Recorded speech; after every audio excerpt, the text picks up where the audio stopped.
प्यारे सज्जनों, सारी दुनिया का मालिक एक है। उसके नाम तो अलग अलग हो सकते हैं, लेकिन वो मालिक एक ही है। उस एक की ही हम सबको भक्ति करनी है। ना तो वो मंदिर में है, न मस्जिद में है, न गुरुद्वारे में और ना ही किसी गिरजाघर में है। वो तो हमारे अंदर ही है। कहा भी गया है कि दिल का हुजरा साफ कर जाना के आने के लिए।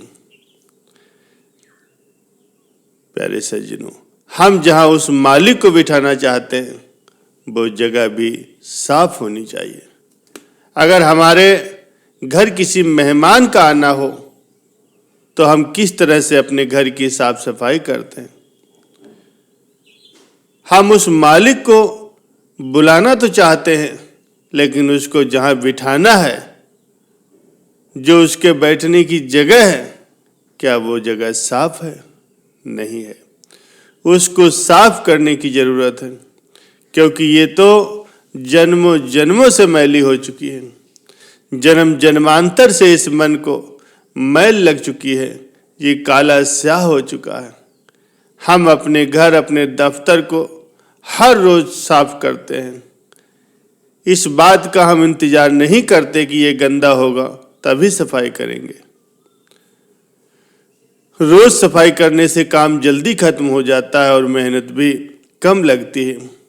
अगर हम कभी कभी या कुछ दिनों के बाद साफ सफाई करते हैं, तो वक्त और मेहनत भी दोनों ज्यादा लगते हैं। प्यारे सज्जनों, ठीक इसी तरह से हमें हर रोज भजन सिमरन करके, मालिक का ध्यान करके अपने अंदर की सफाई करनी, और फिर एक दिन मालिक जरूर दया करेंगे। प्यारे सज्जनों, इस संसार में ईश्वर हर जगह हर समय मौजूद है। हमें सिर्फ उसका एहसास होना चाहिए। हर वक्त सदा सदा वो हमारे अंग संग है। हमें उसकी मौज में रहना है। मालिक की भक्ति का जो तरीका मालिक को पसंद है, जब तक हम उस तरीके से भक्ति नहीं करेंगे, यानी भजन सिमरन नहीं करेंगे, अंदर से अपनी सूरत को उस शब्द के साथ नहीं जोड़ेंगे, तब तक कुछ भी हासिल होने वाला नहीं है। परम संत तुलसी साहब जी अपनी वाणी में कहते हैं, ध्यान गैरों का उठा उसको बिठाने के लिए। ये गैर कौन है? ये बाल बच्चे, ये परिवार, रिश्तेदार, धन दौलत और जो कुछ भी हमें यहाँ इस दुनिया में नजर आ रहा है, वो सब गैर है।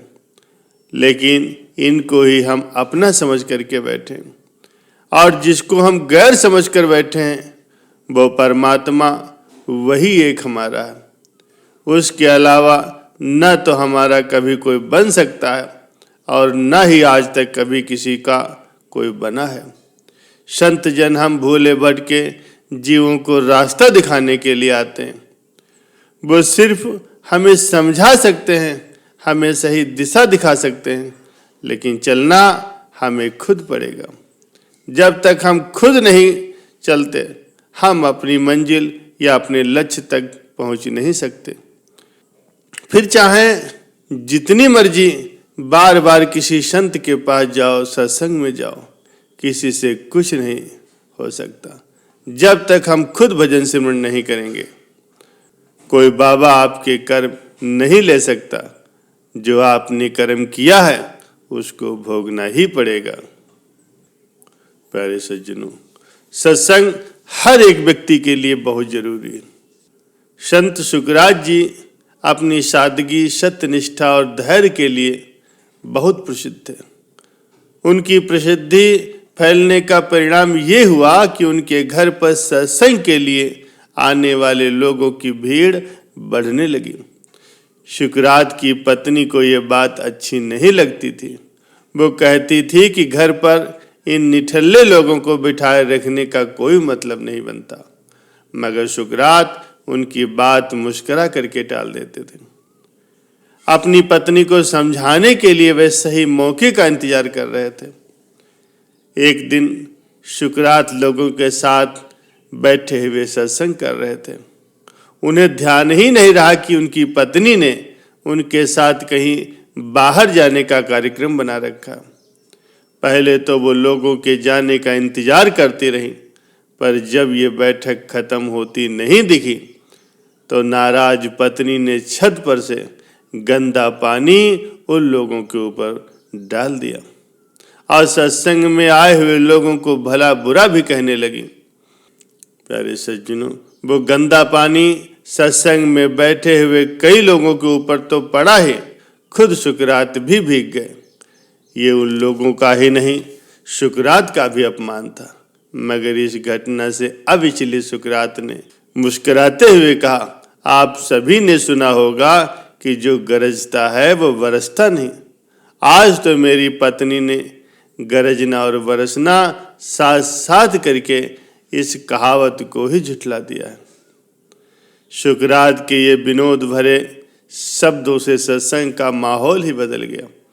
थोड़ी देर में सत्संग खत्म करके सुकरात उठे और अंदर जा करके अपनी पत्नी से कहा, चलो तुम्हारे कार्यक्रम में चलना है, आप नहीं चलेंगे तो देर हो जाएगी। सुकरात का धैर्य देख करके लज्जित पत्नी ने माफी मांगी तो सुकरात ने कहा, मुझे इसी पल का इंतजार था। आज तुम ये समझ सकती हो कि ऐसा धैर्य उन्हीं विचारों का परिणाम है जो सत्संग के दौरान हमारे मन में उठते हैं और हम एक दूसरे से साझा करते हैं। यानी सत्संग सिर्फ निठल्लों की ही महफिल नहीं, ये बहुत जरूरी काम है। सत्संग से ही लोगों के चरित्र दिखाई देते हैं और सत्संग ही लोगों के चरित्रों को बनाता भी है। प्यारे सज्जनों, सत्संग से ही अपने कर्म और अकर्म का पता चलता है। किस प्रकार के कर्म हमें करने चाहिए और किस प्रकार के कर्म नहीं करने चाहिए। प्यारे सज्जनों, अपनी ताकत दुनियावी धन दौलत कमाने में लगाने की बजाय हिम्मत और बहादुरी से अपने कर्मों का सामना करने में लगाना चाहिए, और वो भी बिना रोए, बिना किसी शिकायत के।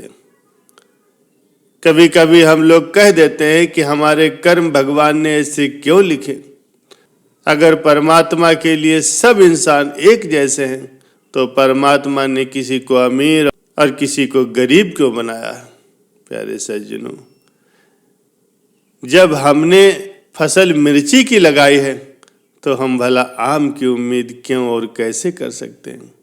कहा भी गया है कि जैसी करनी वैसी भरनी। हमारे पास जो कुछ भी है वो भी हमारा कमाया हुआ नहीं, बल्कि उस परमात्मा की दया और मेहर है, उसकी बख्शिश है।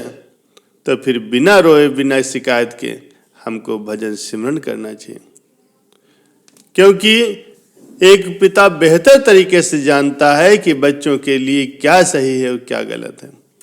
जो किस्मत में है वही मिलेगा। और अगर ज्यादा कमा भी लोगे तो किसी बीमारी में या किसी दूसरे काम में चला जाएगा। रहेगा उतना ही पास में जितना मालिक देना चाहता है या जितना हमने अपनी किस्मत में लिखा रखा। नाम लेने के बाद कुछ समय तक तो लोग भक्ति करते हैं और उसके बाद कहते हैं कि जी कुछ बन नहीं रहा।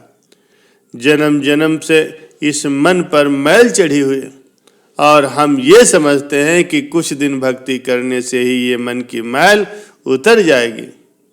लेकिन सज्जनों, ऐसा नहीं है, क्योंकि दुनिया में रहते हुए जिंदगी की लड़ाई एक सिपाही की तरह लड़ते हुए हम संत महापुरुषों की तरह से भजन सिमरन करें और अपने कर्म समाप्त करने की कोशिश करें।